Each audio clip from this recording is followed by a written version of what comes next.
Everyone, welcome back to my channel. तो अभी सुबह का अर्घ का टाइम, तो अभी हो रहा है 4 बज रहे हैं अभी, और हमारे यहाँ पे दिया जल गया है ऑलमोस्ट पूरा। और दिया ये मैं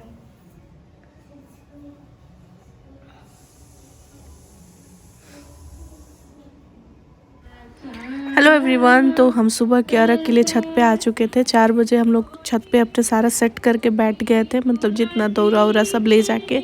और जगह तो बहुत पहले से ही थे, 2 बजे से ही, क्योंकि सफाई वफाई फिर से करनी होती है। फ्रूट्स वगैरह जो भी हमने कल प्रोसेस किया था वो सब कुछ करना होता है, तो वो सब हम कर लिए नहा धो के, झाड़ू पोछा करके। और यहाँ पे हमारी पूरी फैमिली बैठी हुई है सब लोग, क्योंकि ठंड भी आ गई थी उसी दिन, तो छत पे सब लोग शॉल वॉल लेके बैठे हुए हैं।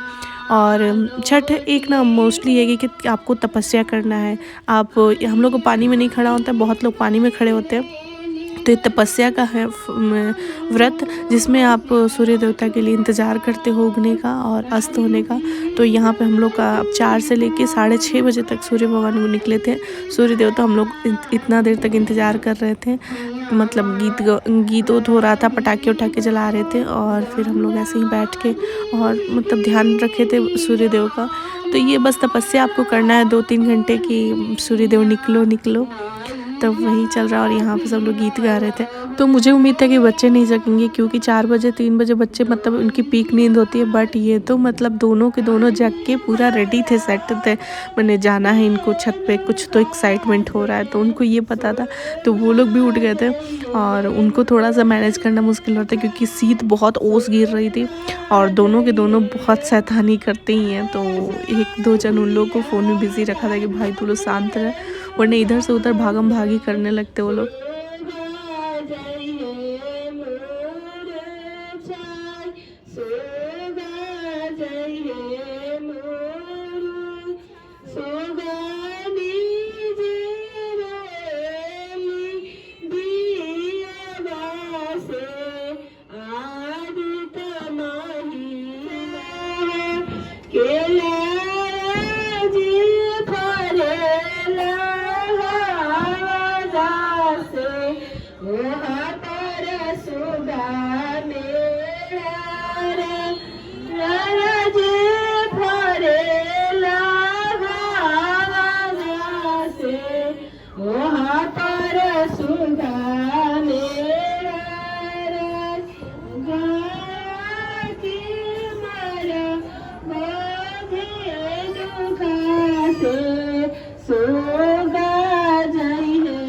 तो यहाँ पर छोटू महाराज अपने पिटारे से कुछ पटाखे निकाले थे, रॉकेट्स वगैरह, वहीं बच्चे थे, बम 2-3 बच्चे थे, तो हस्बैंड मना कर दिए थे, ये नहीं छोड़ेगा। तो रॉकेट मुझे बहुत पसंद है, मुझे पटाखों में सबसे ज़्यादा रॉकेट और अनार पसंद है। तो वहीं 2-3 बच्चे थे, अनार ख़त्म हो गए थे, ये दिवाली वाले ही हैं। तो हमारे में पटाखे छठ में जलाए जाते हैं, तो मतलब थोड़ी सी मतलब हलचल, रोशनी, मस्ती यही करना होता है। इतना देर तक कोई 2-3 घंटा बैठेगा तो कुछ ना कुछ तो हरकत करेगा ही। तो वहीं पटाखे उठाके जलाए जा रहे थे, और हम लोग बस वेट कर रहे थे कि सूर्यदेव निकलो निकलो।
तो फाइनली यहाँ सूर्यदेव निकल गए और हमारी अर्घ की तैयारी होने लगी। 6:30 हो गया था उनके निकलते निकलते। और देखा होगा आप लोगों ने कि हम लोग रात से ही मतलब 4 बजे 4:30 बजे से ही बैठे थे और गीत गौनई ऐसे ही सब लोग कर रहे थे कि मतलब सब लोग जगे रहे, इंतज़ार कर रहे थे। तो ये वही है कि आपको खड़े रह के तपस्या करना है, इंतज़ार ही करना है। और छठ बहुत ही बड़ा फेस्टिवल है। कहते हैं ना कि पहले छठ ही एक ऐसा फेस्टिवल है जिसमें ना आप अस्त के बाद उस सूर्य उदय का पूजा करते हैं। जैसे कि हमने संध्या में किया था, अस्त के सूर्य की पूजा की थी और फिर हमने सुबह में उगते हुए सूर्य की पूजा की थी। तो एक मतलब ये छठ ऐसा फेस्टिवल समझ लीजिए कि ऐसा है कि आपकी एक टाइम हर इंसान की लाइफ में आता है कि उसका लगता है कि अब कुछ नहीं हो सकता है, अस्त हो गया सब कुछ, या मतलब बहुत डाउन टाइम आता है। बट उससे घबराना नहीं चाहिए क्योंकि हमेशा अस्त होने के बाद सूर्योदय ज़रूर होता है। तो एक दिन अच्छा वक्त ज़रूर आता है अगर आपका बुरा वक्त चल रहा है तो छठ यही हमको संदेश देता है। आप इसकी मीनिंग को समझोगे तो यही होता है कि हर इंसान के टाइम एक बुरा वक्त आता है, लेकिन बुरे वक्त की भी इज़्ज़त करनी चाहिए और अच्छा वक्त तो उसके बाद आता ही आता है। तो यही है, उम्मीद करते हैं बहुत मतलब ये इसीलिए हम इसको महापर्व कहते हैं क्योंकि इसकी बहुत डीप मीनिंग है। और एक ऐसा फेस्टिवल है ये कि जहाँ हम पहली ऐसा फेस्टिवल है जिसमें लड़का लड़की में कभी भेद नहीं होता और हर गीत में हम लड़की की भी कामना करते हैं लड़के के साथ और प्रार्थना करते हैं उसकी भी लंबी उम्र के लिए। तो उम्मीद करते हैं आपको हमारा छठ पर्व ज़रूर ही अच्छा लगा होगा।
एकता में जाइए सुर आशीष बाबू के घर हो जाई छाता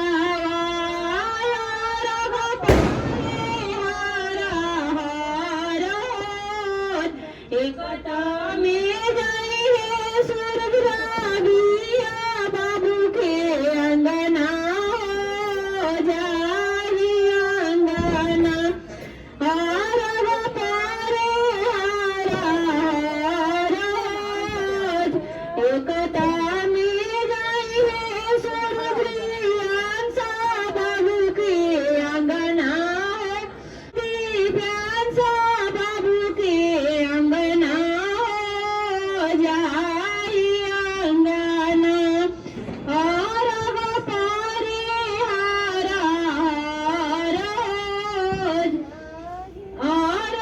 पारे हर नहीं सूरज उगी हानि नहीं सूरज डूबी।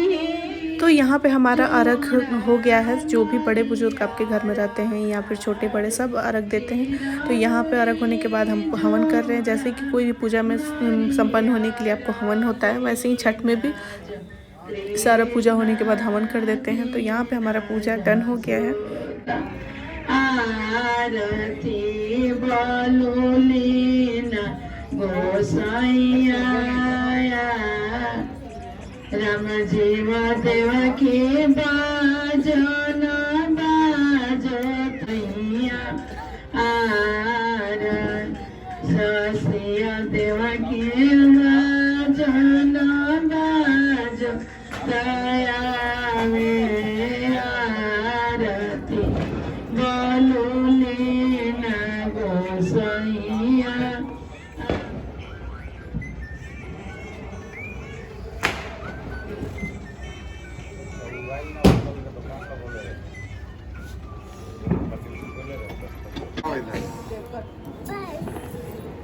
बोलो जय माता दी।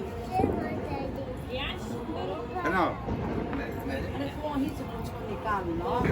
आदरा ना सोचबू तब तक तू एको आदमी के ना देखी।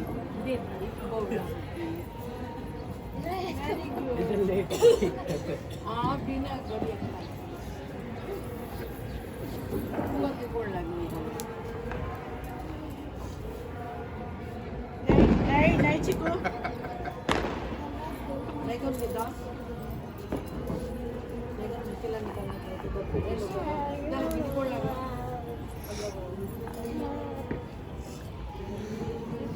छोटो नहीं खेले भैया करे बबुआ ने ले ला दिया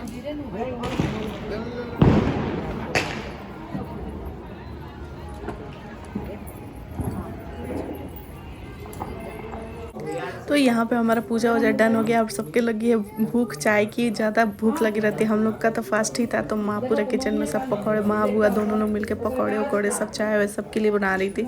और यहाँ पे सब लोग मस्ती कर रहे थे, बच्चे बच्चे। तो ये देखिए हमारे कितना चाय बना। अभी पूजा हो गया हमारा। पारण का समय हमने खोचा का प्रसाद खा लिया था। जो प्रसाद चढ़ता है वहीं खाया जाता है। सो अभी माँ और बुआ लोग बना रही है खाना और सबको चाय मिल रही है। देखो कितना भर भर के चाय, बाबा रे बहुत गर्म है। तो अभी सब लोग चाय पियेंगे, फिर पकौड़े वकौड़े बनेंगे और अभी हम जा रहे हैं थोड़ा सा रेस्ट करने। चाय पी के कुछ करेंगे। तो बाय बाय, मिलते हैं थोड़ी देर में।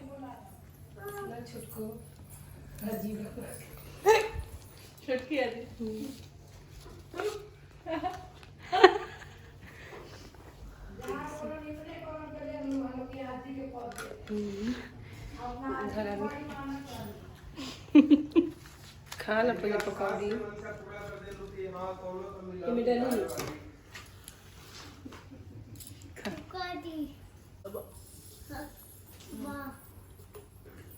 तो नाश्ते में पकौड़ी चाय था और लंच क्या मतलब 9-10 बजे तक लंच भी हो गया था। तो कढ़ी चावल और पकौड़ी और सब्जी यहीं पर तैयार दीजिएगा। मिलते हैं नए वीडियो के साथ, तब तक के लिए बाय, टेक केयर, खुश रहिए और सबको खुश रखिए। Love you.